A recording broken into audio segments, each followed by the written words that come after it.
എല്ലാവർക്കും നമസ്കാരം. സൈറ ലേണിംഗ്സിന്റെ പുതിയൊരു വീഡിയോ ക്ലാസ്സിലേക്ക് സ്വാഗതം. ഇന്ന് പച്ച മലയാള പ്രസ്ഥാനത്തെ കുറിച്ചാണ് ചർച്ച ചെയ്യുന്നത്. നെറ്റ് സിലബസിലെ ആദ്യ യൂണിറ്റിൽ ഉൾപ്പെടുന്ന ഒരു ഭാഗമായിരുന്നു സാഹിത്യ കളരികൾ എന്നത്. സാഹിത്യ കളരികളിൽ വെൺമണി പ്രസ്ഥാനം, അതായത് കൊടുങ്ങല്ലൂർ കേന്ദ്രമായി രൂപം കൊണ്ട വെൺമണി പ്രസ്ഥാനത്തെ കുറിച്ച് നിങ്ങൾക്കറിയാം. അതുപോലെ തന്നെയുള്ള മറ്റൊരു പ്രസ്ഥാനമാണ് പച്ച മലയാള പ്രസ്ഥാനം. ഇവയെല്ലാം നമ്മുടെ ഭാഷയുടെ, മലയാളത്തിന്റെ വികാസത്തിന് വഴിവെച്ച പ്രസ്ഥാനങ്ങൾ തന്നെയാണ്. പച്ച മലയാളം വെൺമണി പ്രസ്ഥാനത്തിന്റെയും കൊടുങ്ങല്ലൂർ കളരിയുടെയും ഉപശാഖയായി പിറന്ന ഒരു കാവ്യ പ്രസ്ഥാനമായി നമുക്ക് പറയാൻ സാധിക്കും. മലയാള സാഹിത്യത്തെ സംസ്കൃതത്തിന്റെ സ്വാധീനത്തിൽ നിന്നും മോചിപ്പിക്കാനായി രൂപം കൊണ്ട സാഹിത്യ പ്രസ്ഥാനമായിരുന്നു പച്ച മലയാള പ്രസ്ഥാനം. സംസ്കൃത പദങ്ങളുടെ അതിപ്രസരം മലയാള കവിതയുടെ വ്യക്തിത്വം ഇല്ലാതാക്കുന്നു എന്ന ആരോപണം ഉയർന്നു വന്ന ഒരു സമയത്ത്, അല്ലെങ്കിൽ സംസ്കൃത പദങ്ങളുടെ സഹായം കൂടാതെ പ്രശസ്ത കവികൾക്ക് പോലും കവിത എഴുതാനാവില്ല എന്ന ഒരു സ്ഥിതിവിശേഷം വ്യാപകമായ ഒരു വിമർശനത്തിന് കാരണമായി തീർന്നു. ഇത് സംബന്ധിച്ച് പി അച്യുതമേനോനും കുഞ്ഞിക്കുട്ടൻ തമ്പുരാനും തമ്മിൽ ഒരു വാഗ്വാദം തന്നെ ഉണ്ടായി. എന്താണത്? സംസ്കൃത പദങ്ങളെ പാടെ വർജിച്ച് ചില ഒറ്റ ശ്ലോകങ്ങൾ എഴുതാമെന്നല്ലാതെ ഒരു കാവ്യം പൂർണ്ണമായി പച്ച മലയാളത്തിൽ എഴുതാൻ കഴിയില്ല എന്നാണ് പി അച്യുതമേനോൻ വാദിച്ചത്. എന്നാൽ കൊടുങ്ങല്ലൂർ കുഞ്ഞിക്കുട്ടൻ തമ്പുരാൻ ഇതിനെ എതിർത്തു. അദ്ദേഹം പറഞ്ഞു, ആ പ്രസ്താവന ശരിയല്ല. ഒരു കാവ്യം മുഴുവനായി പച്ച മലയാളത്തിൽ എഴുതാൻ കഴിയുമെന്ന് തമ്പുരാൻ വാദിച്ചു. അദ്ദേഹം ഈ വാദത്തെ ഉറപ്പിക്കുന്നതിന് നല്ല ഭാഷ എന്ന ഒരു കൃതി എഴുതുകയുണ്ടായി. ആ കൃതിയുടെ പ്രത്യേകതകൾ എന്താണ്? സംസ്കൃത പദങ്ങൾ വർജിച്ചുകൊണ്ട് തനി മലയാളത്തിൽ, അല്ലെങ്കിൽ പച്ച മലയാളത്തിൽ കുഞ്ഞിക്കുട്ടൻ തമ്പുരാൻ എഴുതി തീർത്ത ഒരു കാവ്യമായിരുന്നു നല്ല ഭാഷ. 52 ശ്ലോകങ്ങളുള്ള നല്ല ഭാഷ അദ്ദേഹം യുടെ വിദ്യാവിനോദിനിയിലാണ് പ്രസിദ്ധീകരിച്ചത്. അതുകൊണ്ട് തന്നെ പച്ച മലയാള പ്രസ്ഥാനത്തിലെ ആദ്യ കൃതിയായി നല്ല ഭാഷ അറിയപ്പെടുകയാണ്.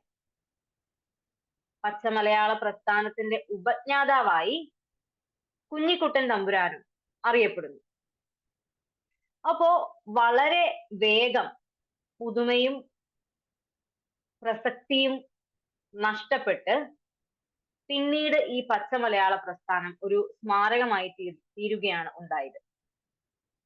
എന്നാൽ ഈ കാലയളവിൽ ഒട്ടേറെ പച്ച മലയാള കൃതികൾ രചിക്കപ്പെട്ടിട്ടുമുണ്ട്. കുഞ്ഞിക്കുട്ടൻ തമ്പുരാന്റെ ചുവട് പിടിച്ച് ഒട്ടേറെ കവികൾ പച്ച മലയാളത്തിൽ തങ്ങളുടെ കൃതികൾ എഴുതിയിരുന്നു.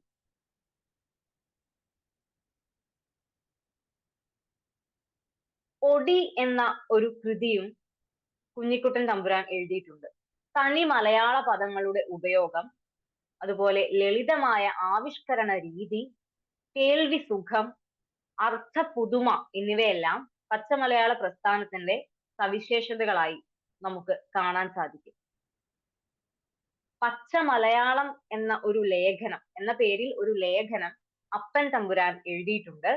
ഈ പ്രസ്ഥാനത്തിൽ അതും വളരെ ശ്രദ്ധേയമാണ് എന്ന കാര്യം കൂടി നിങ്ങൾ ഓർത്തു വെക്കുക. ഇനി നമുക്ക് കാണേണ്ടത്, പച്ച മലയാള പ്രസ്ഥാനത്തെ കുറിച്ച് പറഞ്ഞു, ഈ ഒരു പ്രസ്ഥാനം രൂപം കൊള്ളാൻ ഉണ്ടായ കാരണങ്ങളെ കുറിച്ച് പറഞ്ഞു, ഏറ്റവും പ്രധാനപ്പെട്ട കൃതിയെ കുറിച്ച് പറഞ്ഞു, അല്ലെ? പച്ച മലയാള കൃതികളുടെ മറ്റ് പ്രത്യേകതകൾ എന്തൊക്കെയാണ്? ഒന്ന്, സംസ്കൃത പദങ്ങൾ പൂർണ്ണമായും ഉപേക്ഷിക്കുക എന്നതാണ്.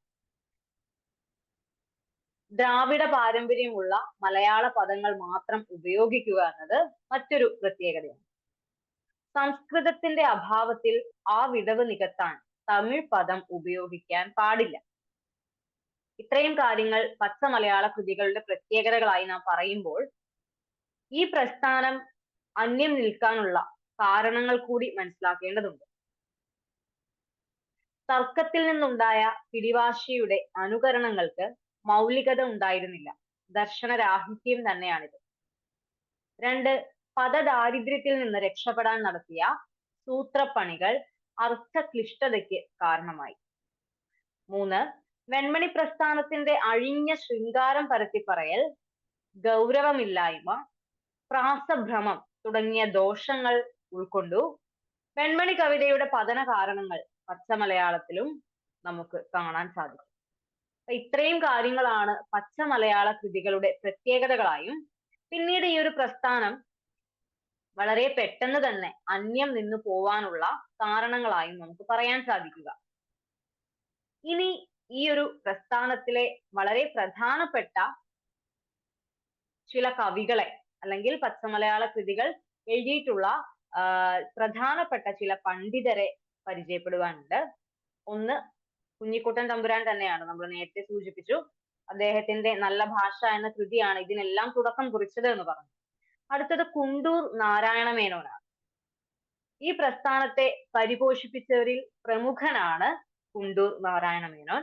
അദ്ദേഹത്തിന്റെ 4 ഭാഷാ കാവ്യങ്ങൾ എന്ന കൃതിയിൽ കോമപ്പൻ, കണ്ണൻ, പാക്കനാർ, കൊച്ചി ചെറിയ ശക്തൻ തമ്പുരാൻ എന്നീ പച്ചമലയാള ഖണ്ഡകൃതികളാണ് ഉള്ളത്. നെറ്റ് പരീക്ഷയ്ക്ക് മിക്കവാറും തന്നെ കുണ്ടൂർ നാരായണ മേനോന്റെ ഈ ഒരു കൃതികളിൽ നിന്നുള്ള ചോദ്യങ്ങൾ വരാറുണ്ട്. അതായത് അദ്ദേഹത്തിന്റെ പച്ചമലയാള കൃതിയുടെ പേര് 4 ഭാഷാ കാവ്യങ്ങൾ എന്നാണ്. ഈ കൃതിയിൽ 4 ഖണ്ഡകൃതികളാണുള്ളത്. അവയുടെ പേരുകളാണ് കോമപ്പൻ, കണ്ണൻ, പാക്കനാർ, കൊച്ചി ചെറിയ ശക്തൻ തമ്പുരാൻ. അപ്പോ ഈ കാര്യങ്ങളൊന്ന് ഓർത്തു വെക്കുക. ഉത്തര കേരളത്തിൽ പ്രചരിച്ചിരുന്ന ചില വീരകഥകളെ അടിസ്ഥാനമാക്കിയാണ് കുണ്ടൂർ ആദ്യത്തെ 2 കൃതികൾ രചിച്ചിട്ടുള്ളത്. അടുത്ത കവി ഒടുവിൽ കുഞ്ഞികൃഷ്ണ മേനോനാണ്. വെൺമണി പ്രസ്ഥാനത്തിന്റെ പ്രധാന പോരായ്മയായ ശൃംഗാര പ്രയോഗം ഒഴിവാക്കി കൃതികൾ രചിച്ച ആളാണ് ഒടുവിൽ. ഹനുമാൻ, താരജ്ഞൻ എന്നീ തൂലികാനാമങ്ങളിൽ വാദപ്രതിവാദങ്ങളിൽ ഏർപ്പെട്ടിരുന്ന ആളാണ്. വിദ്യാവിനോദിനി എന്ന പേരിൽ ആദ്യകാല കൃതി രചിച്ചിട്ടുണ്ട്. കുംഭകോണയാത്ര, ഒരു പതിവ്രതയുടെ കഥ, മദിരാശിയിലെ കടൽക്കര, അന്തർജനത്തിന്റെ അപരാധം തുടങ്ങിയവയെല്ലാം ഒടുവിലിന്റെ പ്രധാന കൃതികളാണ്. ഒടുവിൽ കുഞ്ഞികൃഷ്ണ മേനോന്റെ മറ്റൊരു പ്രത്യേകത, ആദ്യകാല ചെറുകഥാകൃത്തുക്കളിൽ പ്രമുഖനായിരുന്നു അദ്ദേഹം, അല്ലെ? 3ാമത്തെ യൂണിറ്റ് പഠിക്കുന്ന സമയത്ത് ചെറുകഥാ പ്രസ്ഥാനത്തിൽ ആദ്യകാല കഥാകൃത്തുക്കളെ കാണുമ്പോൾ അതിൽ ഒരാളാണ് ഒടുവിൽ കുഞ്ഞികൃഷ്ണ മേനോൻ. അപ്പൊ അത്രയും പ്രാധാന്യത്തോടു കൂടി നാം പഠിക്കുന്ന ഒരാളാണ് അദ്ദേഹം, ഓർക്കുക. അദ്ദേഹത്തിന്റെ ഒരു നോവലാണ് മാലിനി. അദ്ദേഹത്തിന്റെ ഒരു നാടകമാണ് കല്യാണി കല്യാണം. കോരഭപ്രഭു എന്ന പേരിൽ മലയാള മനോരമയിൽ അദ്ദേഹം എഴുതിയിരുന്ന ഒരു പംക്തി വളരെ പ്രശസ്തമായി. അടുത്ത കവി ഒറവങ്കര നീലകണ്ഠൻ നമ്പൂതിരിയാണ്. അദ്ദേഹത്തിന്റെ പല കൃതികളും അപൂർണമാണ്. ഒറവങ്കര രാജ എന്ന പേരിലും ഇദ്ദേഹം അറിയപ്പെട്ടിരുന്നു. ലക്ഷ്മീസ്തവം, അനാഗസ്തോത്രം, കൃഷ്ണാവനാഷ്ടകം, ബാലോപദേശം, അഴകാപുരി വർണ്ണനം തുടങ്ങിയവ പ്രധാന കൃതികളാണ്. ഭൈമി പരിണയം എന്ന നാടകം അദ്ദേഹത്തിൻ്റെതാണ്. കുചേലവൃത്തം, ഓട്ടൻതുള്ളൽ രചിച്ചിട്ടുണ്ട്. രചനയിൽ യാഥാസ്ഥിതികത ഉപയോഗിച്ച ഒരു പച്ച മലയാളക്കാരനായിരുന്നു ഒറവങ്കര രാജ. കൊച്ചുണ്ണി തമ്പുരാനിലേക്ക് വരുമ്പോൾ കവി സാർവഭൗമൻ ബിരുദം നൽകി കൊച്ചി രാജാവ് ആദരിച്ച കവിയാണ് കൊച്ചുണ്ണി തമ്പുരാൻ. കല്യാണി നാടകം, പാഞ്ചാലി സ്വയംവരം, മലയാം കൊല്ലം എന്നിവ അദ്ദേഹത്തിന്റെ പ്രധാന കൃതികളാണ്. ഇതിൽ മലയാം കൊല്ലം എന്നത് എന്താണ്? മഹാകാവ്യത്തിൽ ഉൾപ്പെടുന്നവയാണ്. അതുപോലെ മലയാം കൊല്ലത്തിന്റെ ചില പ്രത്യേകതകൾ എന്തൊക്കെയായിരുന്നു? ചിങ്ങം മുതൽ ഇങ്ങോട്ടുള്ള മലയാള മാസങ്ങളെ വർണ്ണിച്ചുകൊണ്ട് അദ്ദേഹം എഴുതിയിട്ടുള്ള കൃതിയാണ്, കാവ്യമാണ് മലയാം കൊല്ലം എന്നത് ഓർക്കുക. ഇനി പച്ചമലയാള പ്രസ്ഥാനത്തിൽ ഉൾപ്പെടുന്ന മറ്റു ചില കൃതികൾ കൂടിയുണ്ട്. ഉള്ളൂരിന്റെ ഒരു നേർച്ച, തങ്കമ്മ എന്നീ കൃതികൾ ഈ പ്രസ്ഥാനത്തിൽ ഉൾപ്പെടുന്നവയാണ്. PG രാമയ്യർ 2 പച്ചമലയാള കൃതികൾ എഴുതിയിട്ടുണ്ട്. ഏതൊക്കെയാണ്? കാരണവരുടെ ആവലാതിയും അനന്തരവന്റെ ആവലാതിയും. ഈ രണ്ട് കൃതികളാണ് CG രാമയ്യർ എഴുതിയിട്ടുള്ളത്. പിൽക്കാലത്ത് നമ്മുടെ പച്ചമലയാള പ്രസ്ഥാനം വേണ്ടത്ര വികസിച്ചില്ല. സംസ്കൃത വിദ്യാഭ്യാസം ലഭിച്ചവരും ആ പാരമ്പര്യം അനുസരിച്ച് കവിതകൾ എഴുതി പ്രശസ്തരായവരുമാണ് പച്ചമലയാള പ്രസ്ഥാനത്തിലെ കവികൾ. മലയാള ഭാഷയുടെ ശാലീന സൗന്ദര്യവും വൃത്തിയും അവർ വ്യക്തമാക്കി തന്നു. പക്ഷേ ഈ പ്രസ്ഥാനത്തെ സഹൃദയർ വേണ്ടത്ര ആദരിച്ചില്ല എന്ന് വേണം പറയാൻ. ആഢ്യ ഭാഷയായ സംസ്കൃതത്തിന്റെ അതിപ്രസരമുള്ള മണിപ്രവാള ശൈലിയോടായിരുന്നു പാമരന്മാർക്ക് പോലും പ്രതിപത്തി. അതുകൊണ്ട് തന്നെ ഈ വെൺമണി പ്രസ്ഥാനവും അതുപോലെ അതിന്റെ ഉപശാഖയായി വന്ന പച്ചമലയാള പ്രസ്ഥാനവും ഒക്കെ, അല്ലെങ്കിൽ അവയ്ക്കൊക്കെ എന്ത് സംഭവിച്ചു? വളരെ പെട്ടെന്ന് തന്നെ അവ അന്യം നിന്നുപോയി. ഈ ഒരു ഭാഗം അല്ലെങ്കിൽ പച്ചമലയാള പ്രസ്ഥാനം അല്ലെങ്കിൽ പച്ചമലയാളം എന്ന ഈ ഒരു ഭാഗം നെറ്റ് പരീക്ഷയ്ക്ക് എപ്പോഴും ചോദ്യം വരുന്ന ഒരു ഭാഗമാണ്. പ്രധാനമായും ഇപ്പോൾ നാം സൂചിപ്പിച്ച പച്ചമലയാള കവികളെ ഒന്ന് ഓർത്തു വെക്കുക, അവരുടെ കൃതികൾ ഓർത്തു വെക്കുക. അതുപോലെ തന്നെ പച്ചമലയാള കൃതികളുടെ പ്രത്യേകതകൾ ഓർത്തു വെക്കുക. അവ അല്ലെങ്കിൽ അത് അന്യം നിൽക്കാനുണ്ടായ കാരണങ്ങൾ ഓർക്കുക. പച്ചമലയാള പ്രസ്ഥാനം രൂപം കൊള്ളുവാനുണ്ടായ ഒരു കാരണം. അപ്പൊ ആ കാരണം പറയുമ്പോൾ തന്നെ അതിൽ നല്ല ഭാഷ എന്ന കുഞ്ഞിക്കുട്ടൻ തമ്പുരാന്റെ കൃതിയെ കൂടി സൂചിപ്പിക്കേണ്ടത് ആവശ്യമാണ്. ഇത്തരത്തിൽ ഇത്രയും കാര്യങ്ങളാണ് പ്രധാനമായും ഈ ഒരു ഭാഗവുമായി ബന്ധപ്പെട്ട് ഓർത്തിരിക്കേണ്ടത്. വളരെ പ്രധാനപ്പെട്ട കവികളെ മാത്രമേ ഞാൻ ഇവിടെ സൂചിപ്പിച്ചിട്ടുള്ളൂ. പച്ചമലയാള പ്രസ്ഥാനത്തിൽ ഇതിൽ കൂടുതൽ കൃതികളും അതുപോലെ കവികളുമുണ്ട്. വളരെ പ്രശസ്തരായവരെ അല്ലെങ്കിൽ പ്രധാനപ്പെട്ടവരെ മാത്രം സൂചിപ്പിച്ചു പോയിട്ട് ഉള്ളൂ ഞാൻ ഇന്ന്. അപ്പൊ അതുകൊണ്ട് എന്ത് ചെയ്യുക, നെറ്റ് പഠിതാക്കൾ കൃത്യമായും പച്ചമലയാള പ്രസ്ഥാനം അതുപോലെ വെൺമണി പ്രസ്ഥാനം തുടങ്ങിയ കാവ്യശാഖകൾ അല്ലെങ്കിൽ സാഹിത്യ കളരികളെ ഓർത്തു വെക്കുക. ഇനി മറ്റൊരു വിഷയവുമായി അടുത്ത ക്ലാസ്സിൽ നമുക്ക് കാണാം.